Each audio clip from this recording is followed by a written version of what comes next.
Ya ampun, gadis itu bukan sedang tertidur.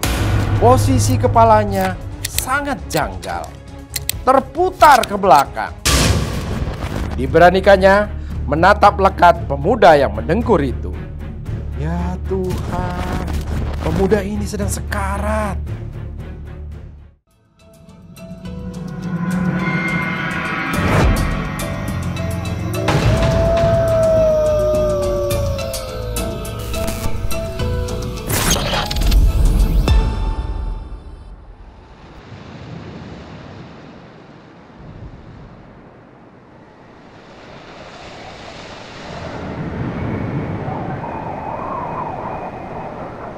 Swastamita, saat matahari tenggelam adalah saat di mana remah-remah kegelapan menyerupai semak. Di hati dan jiwa orang-orang yang kehilangan cahaya atau orang-orang yang sedang mencari di mana letak pelita.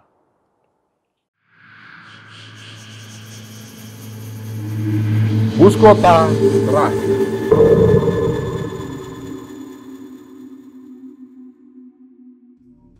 Murni celingukan ke sana kemari. Gadis ini menunggu bus kota terakhir yang akan membawanya dari Kampung Rambutan ke Bekasi. Kerja lembur membatasi pilihannya untuk pulang. Taksi kemahalan, sedangkan ojek kejauhan. Selain itu bus kota jauh lebih aman. Pukul 11 malam adalah jadwal bus kota yang terakhir. Sekarang sudah pukul 11 lewat 10. Murni sedikit heran. Tidak biasanya bus kota ini terlambat datang. Dia sudah sering naik bus kota terakhir karena memang tidak jarang harus menuntaskan pekerjaannya dengan lembur. Beberapa kali pengemudi taksi dan ojek menawarkan jasa. Murni selalu menggelengkan kepala. Kantornya tidak menanggung ongkos transport. Kalau dia nekat menggunakan taksi, tak urung lenyaplah upah lembur yang didapat. Lebih baik dia bersabar sebentar.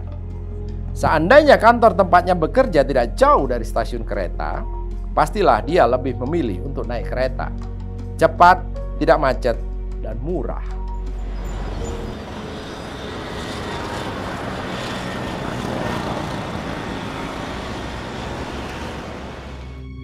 Murni duduk lagi di kursi tunggu sambil sebentar-sebentar melongok jalur keberangkatan.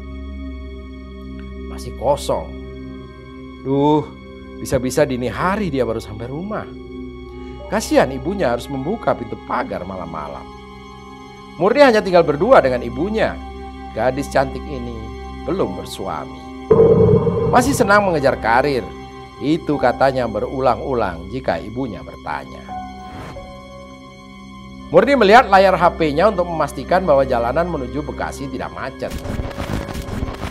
Syukurlah, garis di peta menunjukkan warna biru. Paling tidak dia nanti tiba tepat waktu. Dilanjutkannya dengan membuka portal berita.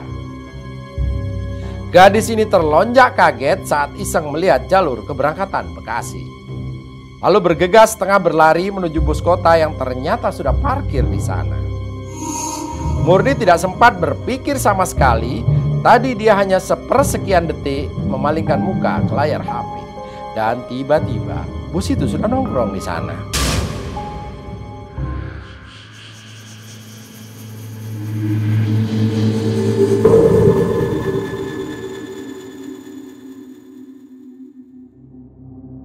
Murni sepertinya juga tidak peduli. Yang penting bus sudah ada dan kelihatannya hampir penuh serta siap berangkat. Murni menyorongkan pantatnya ke kursi di belakang supir yang masih kosong. Dia sempat melirik ke belakang. Hanya tinggal beberapa kursi yang tersisa. Belum ada penumpangnya.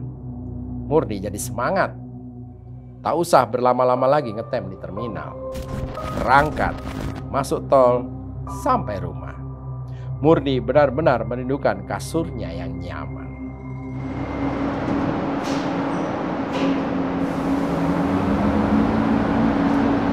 Dalam keadaan setengah terpejam karena menahan kantuk yang luar biasa, Murni masih bisa merasakan bus mulai bergerak meninggalkan terminal. Murni tersenyum di kulu. Akhirnya Murni terbangun mendadak. Sepertinya bus direm tiba-tiba. Hampir saja dia terlempar ke depan. Untungnya dia sigap berpegangan bangku belakang Pak sopir. Kantuk beratnya hilang seketika. Murni memperhatikan ke belakang. Dilihatnya semua orang terbangun. Mungkin gara-gara rem tadi. Murni hendak memalingkan muka lagi ke depan, tapi gerakan kepalanya dihentikan seketika. Ada yang aneh. Para penumpang di belakangnya memang bangun semua, namun mata mereka hanya memandang kosong. Tidak ada ekspresi kaget ataupun ketakutan, atau bahkan mengomel karena supir tidak hati-hati. Murni memang terkenal sebagai gadis pemberani. Tak dihiraukannya lagi para penumpang di belakang. Dia coba memperhatikan teman duduk di sampingnya, seorang gadis sebaya dirinya. Gadis itu menyandarkan kepalanya ke samping. Nampaknya tertidur nyenyak. Tapi kenapa posisinya aneh gitu ya? Murni memiringkan kepalanya, melihat lebih dekat. Ya ampun, gadis itu bukan sedang tertidur. Posisi kepalanya sangat janggal, terputar ke belakang, seolah-olah menghadap ke belakang, tapi dengan posisi dada di depan. Murni bergidik. Apalagi kemudian ketika bus berjalan lagi, kepala gadis itu tetap mengarah ke belakang dengan mata terbelalak.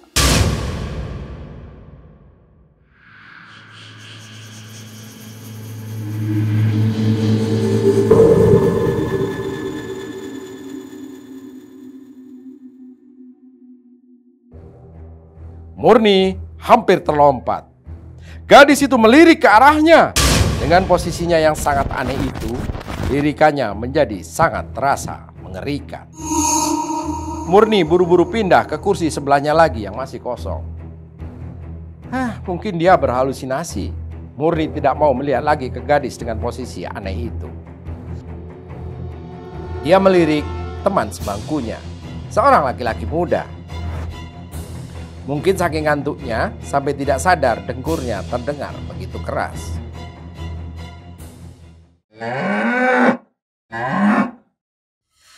Murni berjengit. Seumur-umur baru kali ini dia mendengar jenis dengkur seperti ini. Mirip suara sapi setelah disembelih di musim Idul Adha sebelum ajalnya terlepas. Murni terhenyak. Suara dengkur pemuda itu memang persis seperti itu. Diberanikannya menatap lekat pemuda yang mendengkur itu. Ya Tuhan, pemuda ini sedang sekarat. Kelihatannya memang normal saja, tapi ketika Murni melihat dengan seksama, dada pemuda ini seperti melesak ke dalam. Murni semakin bergidik. Ia ingin berteriak, tapi mulutnya serasa terkunci. Ingin bergerak, tapi lututnya begitu gemetar.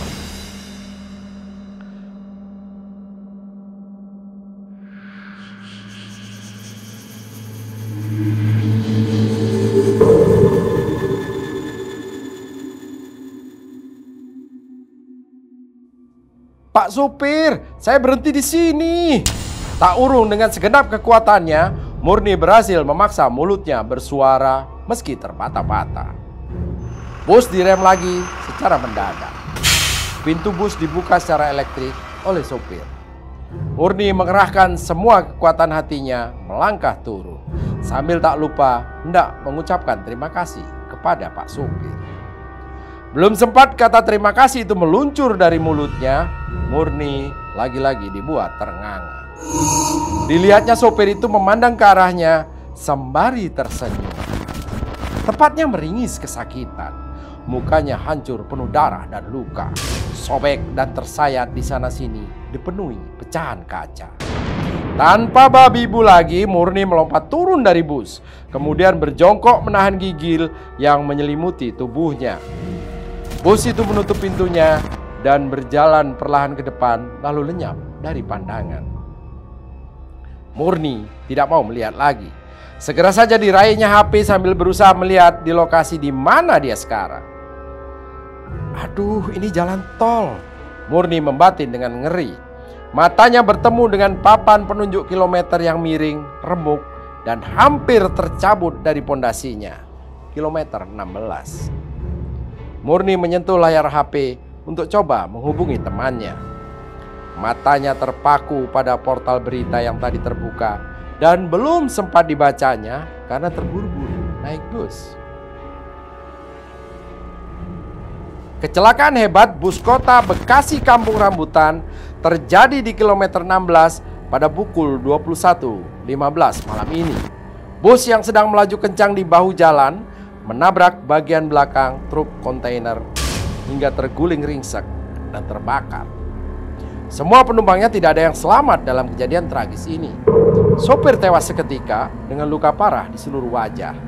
Penumpang yang duduk di bagian depan ada yang mengalami patah leher dan luka dalam di bagian dada yang sangat hebat. Murni terbelalak, gemetar, lalu pingsan.